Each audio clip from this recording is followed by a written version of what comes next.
¿Cuántos están contentos? Digan gloria a Dios. Hay como 10 que están contentos. Los que están muy contentos digan aleluya. Gloria al Señor. Dale un aplauso fuerte a nuestro Señor. Esta noche pues tengo el privilegio de compartir el tema de este mes, el tema misionero, que se llama impacto duradero. Porque la influencia de la misión en la vida de las personas es duradero. Hay uno que lo cree, qué bueno. Muy bien, entonces yo le voy a invitar para que abra su Biblia en la carta a los Filipenses. Filipenses capítulo número 3.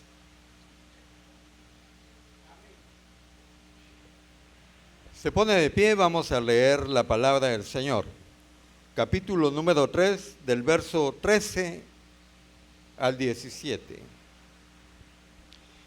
Dice la palabra del Señor: hermanos, yo mismo no pretendo haberlo ya alcanzado, pero una cosa hago, olvidando ciertamente lo que queda atrás y extendiéndome a lo que está delante, prosigo a la meta, al premio del supremo llamamiento de Dios en Cristo Jesús. Así que todos los que somos perfectos, esto mismo sintamos. Hay una versión que dice, tengamos la misma pasión. Y si otra cosa sentís, esto también lo revelará Dios. Pero en aquello a que hemos llegado, sigamos una misma regla, sintamos una misma cosa. Hermanos, sean imitadores de mí y miren a los que así se conducen según el ejemplo que tienen en nosotros. Oremos, Padre, en el nombre de Jesús. Muchas gracias, Señor, por tu palabra. Gracias, Padre Santo, por tu misericordia. Gracias por la oportunidad que nos das, Padre bendito, de estar acá reunidos en tu nombre. Esta noche, Señor, ponemos delante de ti nuestra vida, nuestros pensamientos, nuestro corazón, Señor, y oramos, Padre, para que esta palabra pueda llegar y hacer rema, volverse una realidad en nuestra vida, Señor. Muchas gracias, Padre, en el nombre de Jesús. Amén. Gloria al Señor. Bien, para que la tarea de la misión se convierta realmente en un impacto duradero, hace falta pues saber cómo la vamos a hacer. Y el autor de este estudio, de este mes de agosto, nos propone que nosotros debemos modelar al apóstol Pablo. Para nosotros, cómo es de que debemos de ser cristianos, cómo debemos de ser misioneros.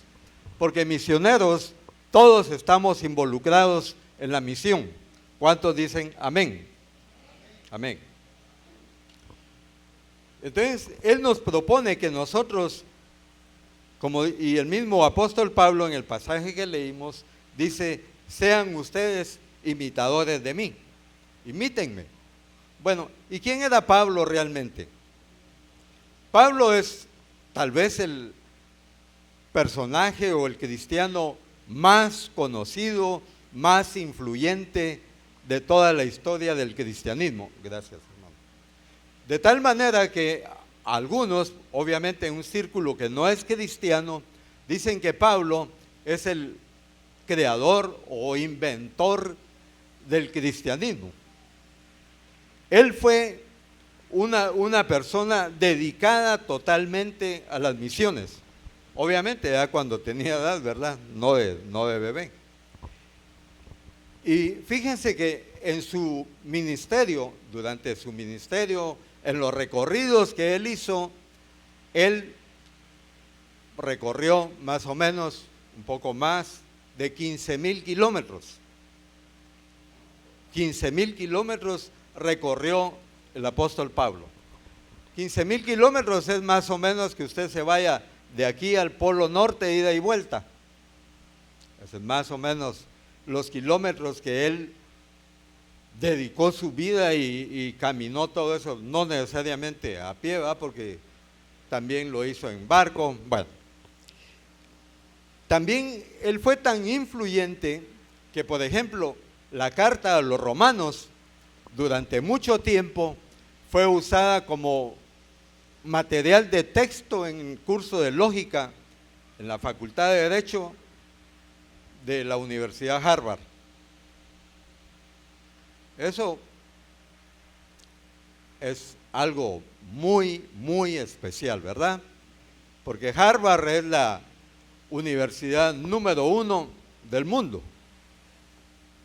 de acuerdo a los estándares que usan, obviamente, para medir la calidad y todo. Dentro de ellas, por ejemplo, qué tan grande es su biblioteca. Ahí van catalogando las universidades. Y Harvard tiene 20 millones, poquito más, de volúmenes, más de 400,000 manuscritos, miles de mapas. El libro más antiguo que está en Harvard es la Biblia de Gutenberg, el primer libro que imprimieron en la imprenta de Gutenberg.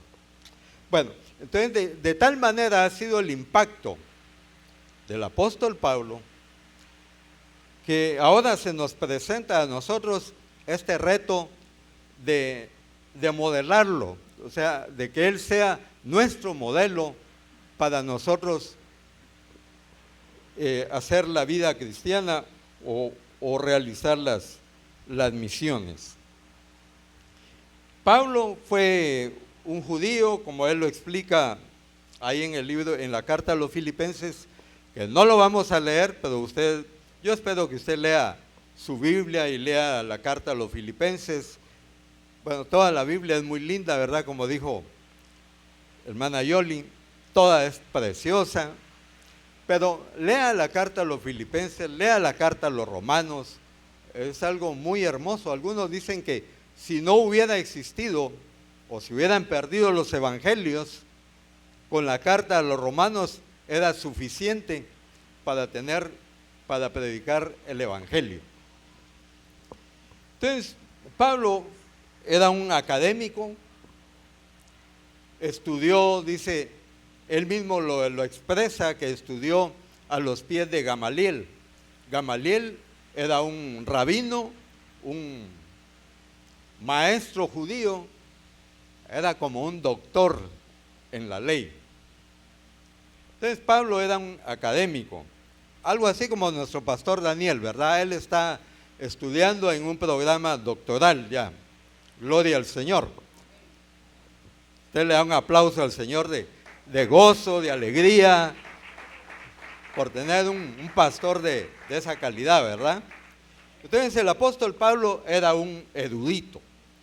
Cuando él se presenta, él dice que él era, en cuanto a la ley, era fariseo.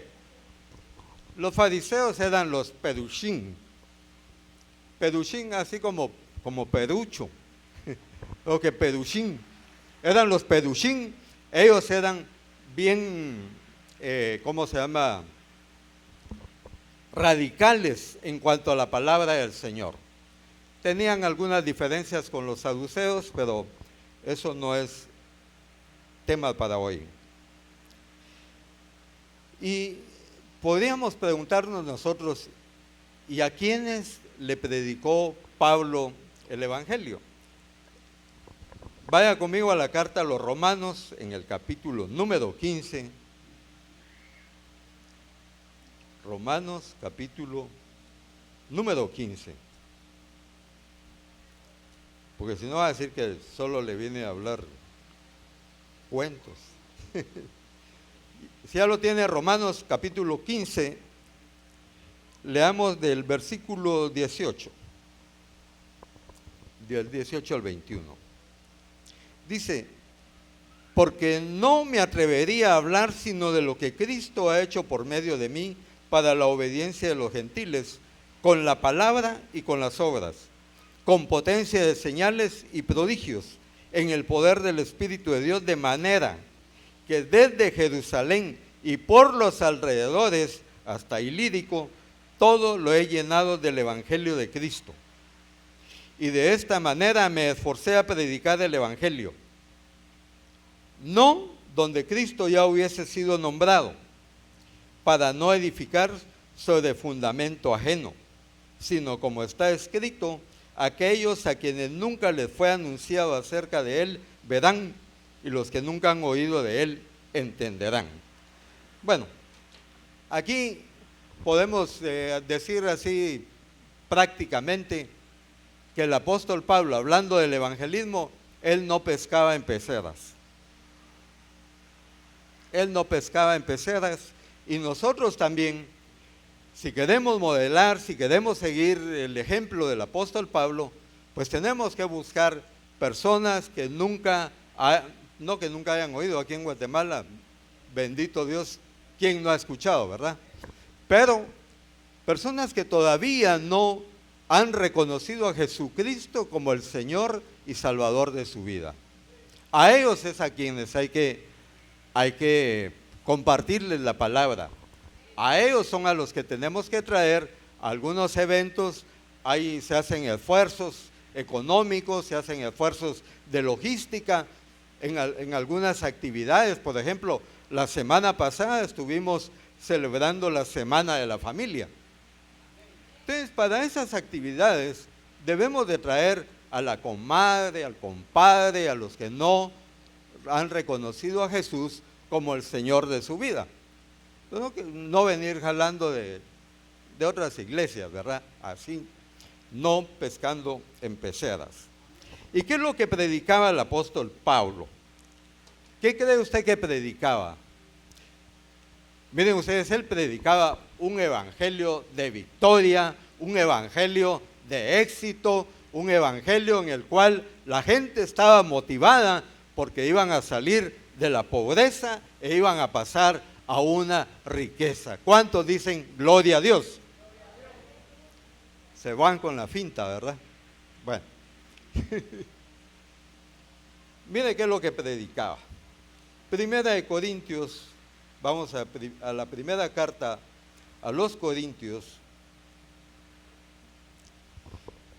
en el capítulo número 2.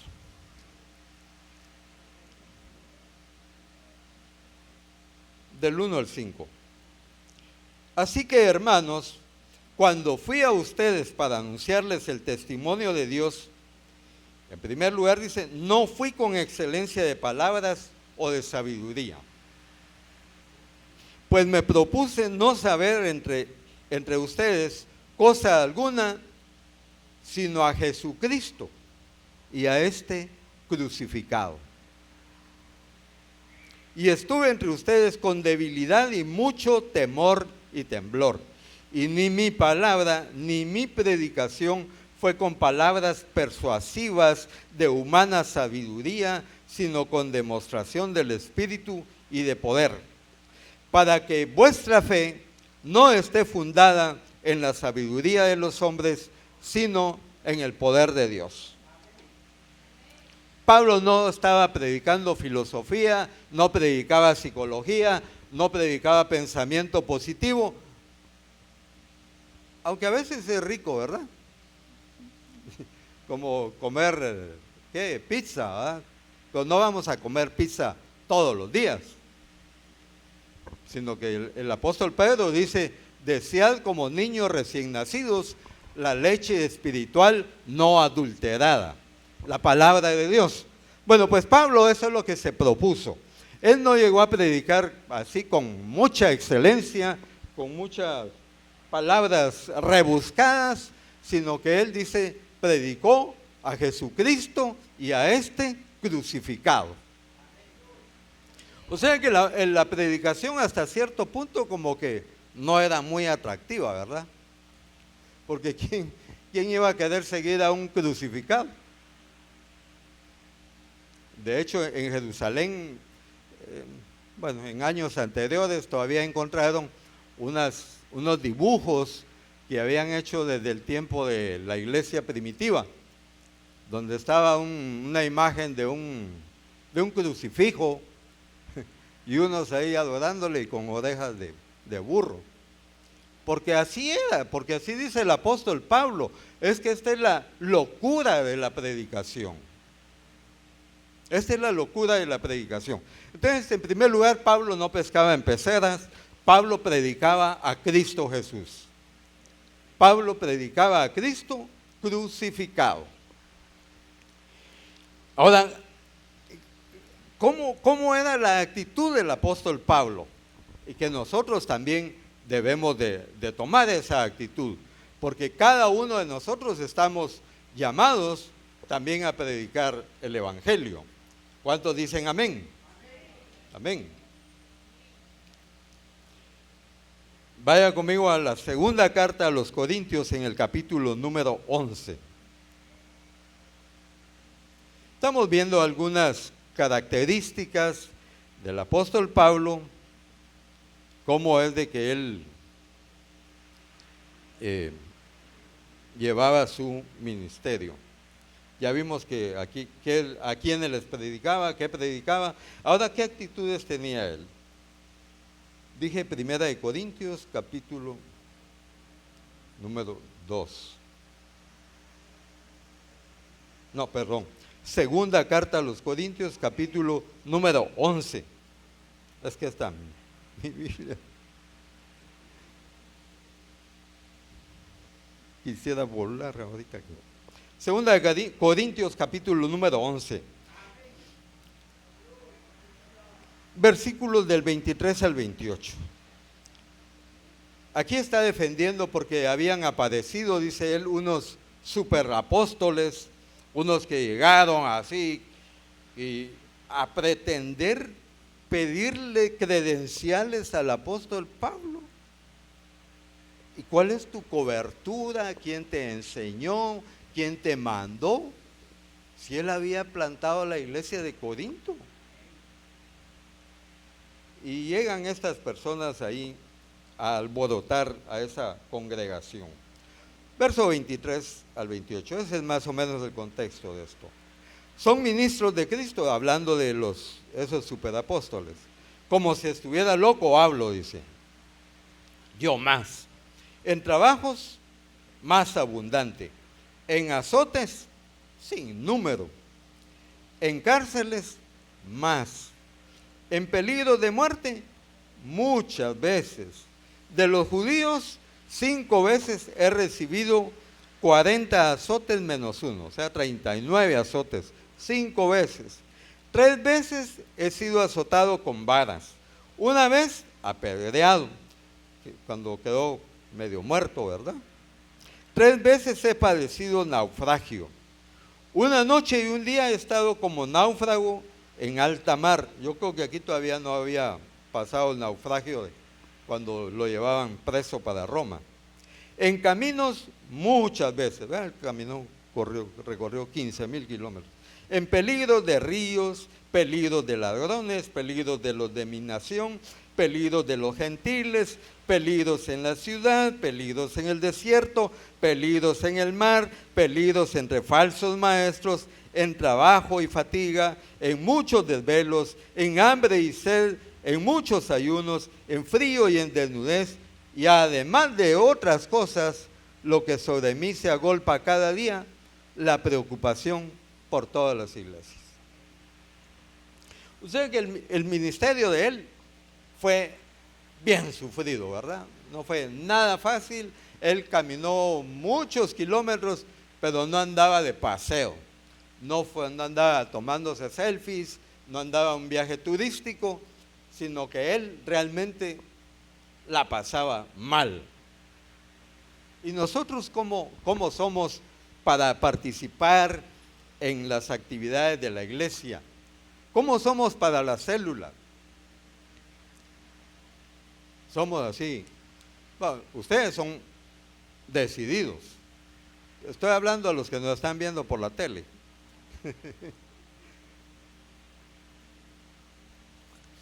¿Cuál es nuestra actitud para ir a la célula? lo hacemos con alegría, lo hacemos con entusiasmo. O llamamos, fíjese que no voy a poder ir porque como mi mujer está triste, yo la voy a acompañar.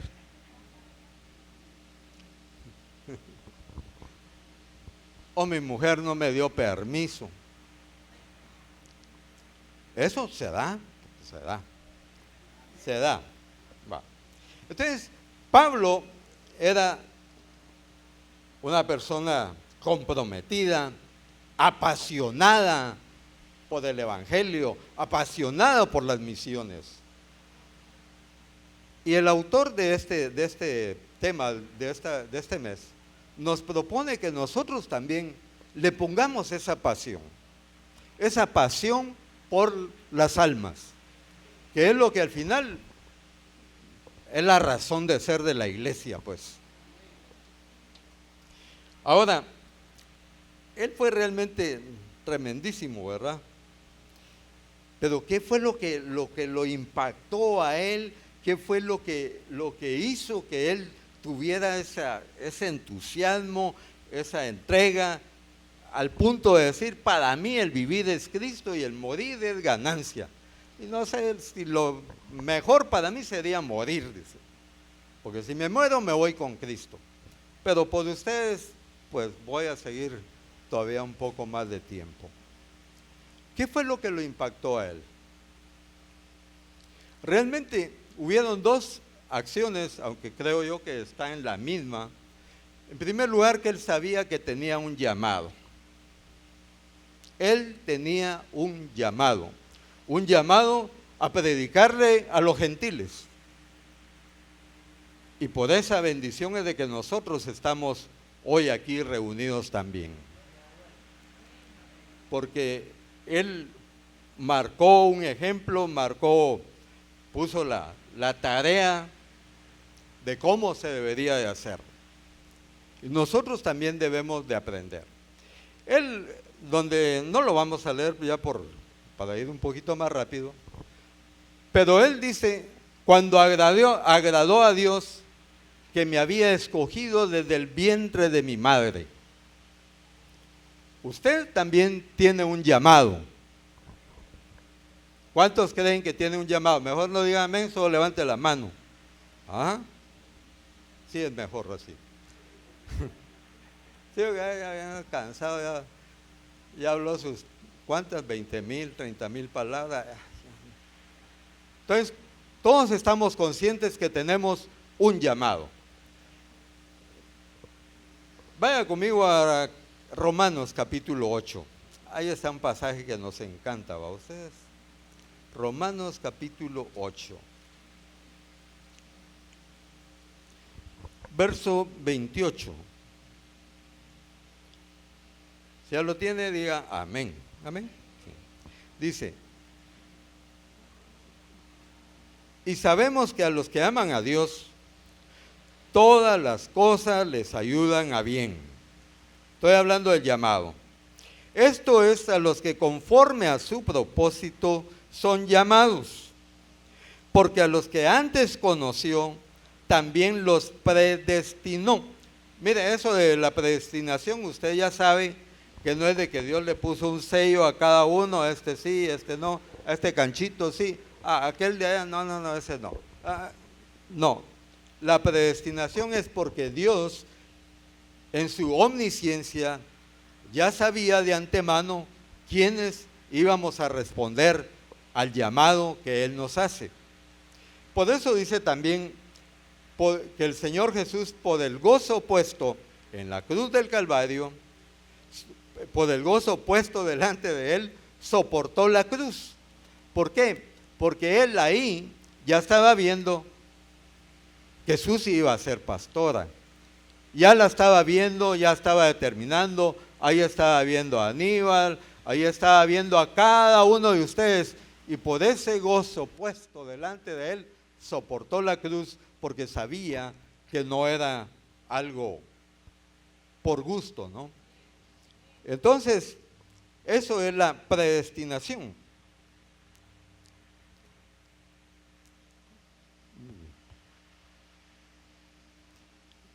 28. Y a los que predestinó, dice, a estos también llamó. ¿Y para qué nos llamó? Aquí está hablando del llamado a la salvación. ¿Para qué nos ha llamado? ¿Para qué nos llamó el Señor? En el Evangelio según San Juan, en el capítulo 15, dice, no me eligieron ustedes a mí, dice el Señor, sino que yo los escogí a ustedes para que vayan y lleven fruto y que su fruto permanezca, para que todo lo que pidan al Padre en mi nombre, Él se los dé. ¿Cuántos dicen gloria a Dios? Entonces Dios espera que cada uno de nosotros lleve fruto. Aquí este llamado no es solamente un llamado para ser pastores o para ser evangelistas, no está hablando necesariamente de los ministros ordenados, sino que está hablando de cada uno de nosotros, porque todos tenemos un llamado a cumplir la gran comisión, todos. Ahora, nosotros la vamos a cumplir de acuerdo a los talentos y a los dones que Dios nos ha dado. A algunos les ha dado el talento para hacer las riquezas, pero no es solo para que jalapa, jalapa y jalapa, sino que también un poco de zacapa, ¿verdad? Así, entonces, esos talentos son para ponerlos al servicio de Dios, porque al final, ¿qué es el trabajo? Pues, el trabajo es la oportunidad que nosotros tenemos de ejercer los talentos que Dios nos ha dado y poder recibir, obviamente, una bendición de eso. Por eso es de que el Señor ha dado talentos y ha dado dones. Entonces, tenemos que llevar fruto, hay que hacerlo de la mejor manera para llevar fruto y de esa manera vamos a glorificar a nuestro Padre Celestial. ¿Cuánto le dan un aplauso al Señor? Para que se despierten un poco. Él nos da entonces esos talentos de tal manera que todo es para la gloria de Dios. El Señor Jesús incluso nos trae una nueva perspectiva del dolor. Cuando el Señor iba pasando, había un ciego de nacimiento y Él lo vio, y cuando le llamó la atención, los discípulos le preguntaron, Maestro, ¿y quién pecó? ¿Este o sus padres? El Señor le dice, ni este ni sus padres, sino que esto es para que las obras de Dios o para que la gloria de Dios sea manifiesta en la vida de ese joven. Entonces, aún el dolor, aún en medio del dolor, se puede glorificar a Dios.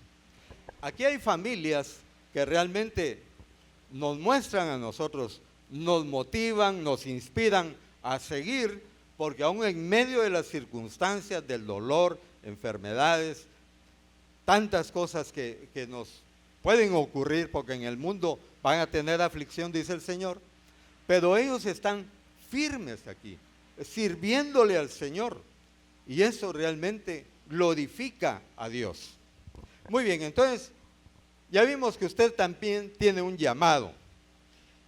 Otra cosa que impactó al apóstol Pablo fue la conversión. Él en más de una ocasión, como en 3 veces creo en el libro de los Hechos, menciona su conversión. Eso fue determinante en la vida de él. Ya la mayoría de nosotros creo que conocemos cómo fue la conversión del apóstol Pablo, ¿verdad? Que él iba camino de Damasco, iba persiguiendo a los cristianos y de repente se le apareció una luz tan fuertísima en el cielo y él cayó al suelo y ahí Dios le habló, porque Pablo le pregunta y le dice, ¿quién eres, Señor? Ahí ya estaba convertido, ¿verdad? Porque nadie llama a Jesús Señor si no es por el Espíritu Santo. Él cuando cayó ya estaba ahí, y luego le dice, ¿qué quieres que yo haga?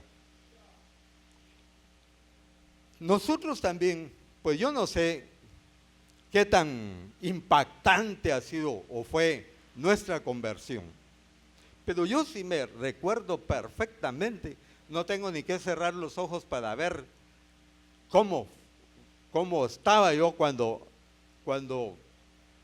reconocí a Jesús como el Señor de mi vida. A veces yo más o menos he contado en la célula que yo era como aquel Naamán el sirio. ¿Se recuerdan? Sí, el general aquel que tenía lepra. Ese andaba, calidad, bien vestido, ordenaba, gritaba y todos le obedecían. Pero cuando se paraba frente al espejo, cuando se iba a bañar, cuando se quitaba la ropa, ¡ay! Otra mancha aquí. Estaba enfermo de lepra. Yo también así andaba. Aparentemente todo estaba bien, pero solo yo sabía la crisis existencial que yo estaba viviendo. Porque caras vemos, pero corazones no sabemos. Como decía el corito aquel, la procesión va por dentro. Entonces, cada uno de nosotros ha sufrido un cambio a través de la conversión. Hay un antes y hay un después. Yo creo que todos estamos convencidos que la vida que ahora tenemos es mucho mejor que la vida que teníamos antes, sin Cristo Jesús. Porque ahora el Señor dice que Él nos ha dado vida en abundancia. Ahora nosotros tenemos una vida abundante, una vida alegre, una vida feliz. Estamos en un proceso, obviamente, porque la medida es llegar hasta la estatura del varón perfecto. Pero ahí vamos caminando. Y en ese caminar vamos dejando tiradas muchas cosas, muchos pesos que nos asediaban. Todavía hay algunos, ¿va? Por supuesto. Pero ahora, por ejemplo, hay emociones negativas que antes nos afectaban. Por ejemplo, el temor, la ira, los celos o la autoacusación, que son emociones tan feas para uno que impiden muchas veces que podamos alcanzar el éxito de lo que nosotros, o sea, del propósito que Dios tiene para nosotros. Y por eso es de que nosotros estamos muy agradecidos con el Señor, que ahora tenemos esa novedad de vida. ¿Cuántos dicen gloria a Dios? Muy bien, entonces el apóstol Pablo fue una excelente persona, fariseo, en cuanto a la ley dice irreprensible. Él era una persona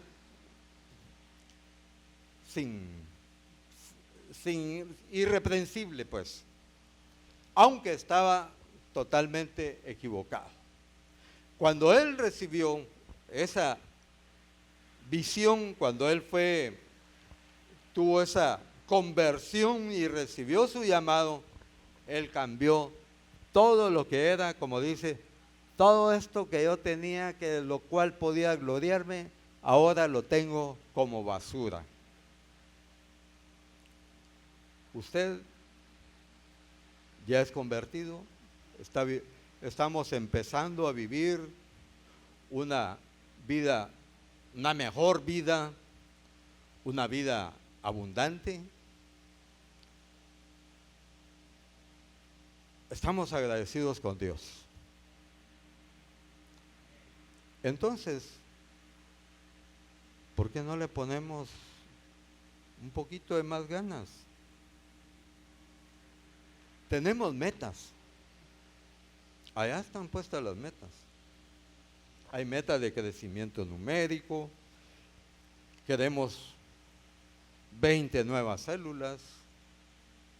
Tenemos una meta de convertidos. Para el año 2030, nuestra meta es de 2,000 personas. Pero lo vamos a alcanzar si le ponemos ganas. Póngase de pie. Vamos a darle gracias a Dios. Y esta iglesia siempre se ha caracterizado por ser muy dinámica, muy comprometida con las misiones, porque bendito sea el Señor, de acá de esta iglesia han salido pastores, se han plantado iglesias, ahora se está trabajando para la plantación de la iglesia en Tierras del Pueblo, se ha plantado la iglesia de Samber, se ayudó en la plantación de la iglesia de San Andrés Villaseca, la plantación de la iglesia en el Palmar. Bueno, han salido y seguirán saliendo muchos ministros de acá, de esta iglesia. Entonces, le voy a dejar una tarea, un desafío, un challenge. Fíjese que ahora está muy de moda, bueno, yo lo he visto mucho, un libro que se llama Hábitos Atómicos. Yo no lo he leído, pero entiendo que se refiere a hacer cosas chiquitas, por eso atómicos, ¿verdad? Bueno, así entiendo yo que viene la idea del libro. Hábitos atómicos porque se hacen cosas pequeñas. Entonces yo le propongo, bueno, ¿quiénes quieren realmente llevar fruto para Dios? Levante su mano, quiero ver. Ahora ya solo hay como 10. Entonces mire pues,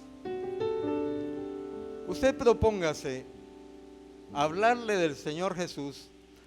No tiene que irle a dar un sermón. No, simplemente Dios te bendiga, Dios tiene un plan maravilloso para tu vida, qué sé yo, algo que usted pueda empezar a hablar.